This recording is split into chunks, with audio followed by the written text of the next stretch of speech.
नमस्कार मित्रों, ज्ञान गंगा चैनल में आप सभी का हार्दिक स्वागत है। आज की वीडियो में हम बात करने वाले हैं कि भगवान शिव ने अपने मस्तक पर चंद्रमा को कब और कैसे धारण किया। कैसे भगवान शिव चंद्रशेखर कहलाए।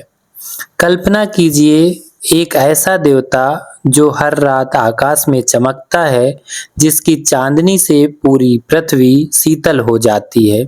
लेकिन क्या आप जानते हैं, एक समय ऐसा भी था जब वही चंद्रमा धीरे धीरे समाप्त हो रहा था और तब उसे बचाने के लिए स्वयं महादेव को हस्तक्षेप करना पड़ा।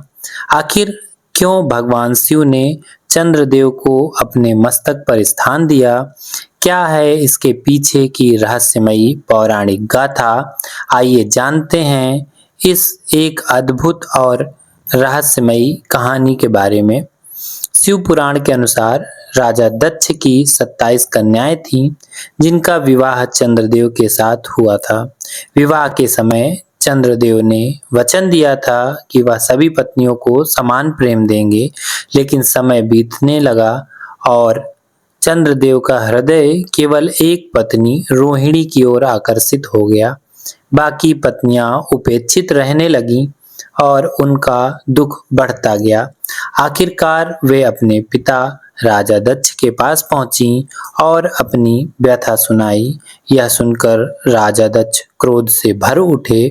उन्होंने चंद्रदेव को श्राप दे दिया, तुम एक भयानक रोग से ग्रसित हो जाओगे और धीरे धीरे 15 दिनों में समाप्त हो जाओगे।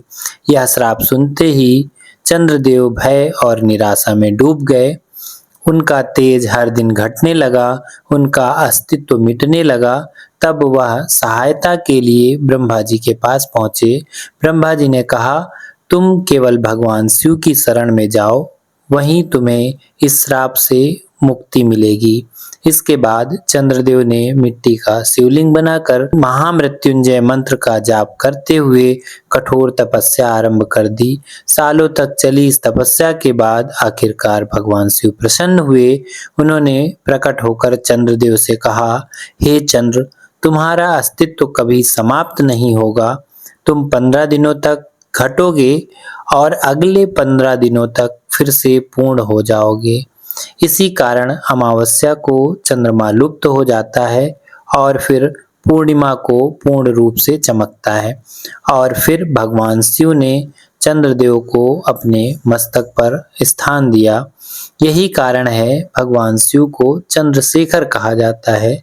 यह कथा हमें एक गहरा संदेश देती है कि अहंकार और पश्चाताप सबसे तेज चमकने वाले को भी कमजोर बना सकता है, लेकिन सच्ची भक्ति और समर्पण ईश्वर को भी प्रसन्न कर देता है।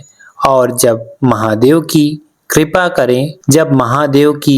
कृपा होती है तो खत्म होता हुआ अस्तित्व भी फिर से अमर हो जाता है।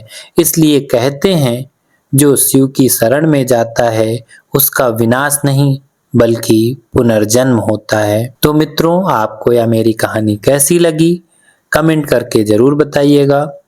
और कहानी पसंद आई है तो लाइक कीजिए, परिवारजनों और मित्रों के साथ शेयर कीजिए। मेरे चैनल पर आप नए हैं तो चैनल को सब्सक्राइब कीजिए। मिलते हैं फिर किसी नई कहानी के साथ। तब तक के लिए नमस्कार, जय हिंद।